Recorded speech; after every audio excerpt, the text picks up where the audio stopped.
Hi guys, ডিম টোস্টের একটা নতুন ভিডিও নিয়ে আবার চলে এসেছি। তো প্রথমে আমরা কয়েকটা ডিমকে নিয়েছিলাম এবং ডিম টোস্টের জন্য যে পাউরুটিগুলো হয় সেটাকে মাঝে মাঝে কেটে নিয়েছিলাম।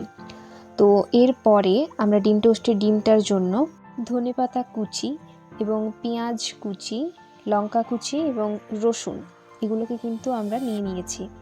তো এটা পরে আমরা ডিমটাকে খুব ভালোভাবে ফেটিয়ে নেব। তো ডিমটাকে ফাটানো হয়ে গেলে কড়াইয়ের মধ্যে তেল দিয়ে দেব। তো তেলটা পুরোভাবে গরম হয়ে যাওয়ার পরে আমরা কিন্তু ফাটানো যে ডিমটা আছে সেটাকে দিয়ে দেব এবং ডিমটাকে খুব ভালোভাবে এপাশ ওপাশ করে নেব, যাতে কিন্তু পাউরুটিটা বসালে তার গায়ে পুরোটা লেগে যায়, না হলে কিন্তু পাউরুটিটা সাদা রয়ে যাবে যে কোনো একটা অংশ।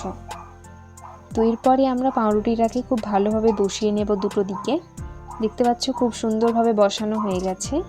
এরপরে আমরা খুন্তিতে করে খুব ভালোভাবে চিপকে নেব।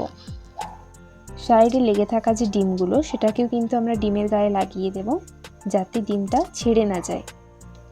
তো এক পাশটা এরকমভাবে হতে থাকবে এবং একটা দিক খুব ভালোভাবে হয়ে গেলে আমরা কিন্তু অপোজিট সাইডে এটাকে উল্টিয়ে দেব।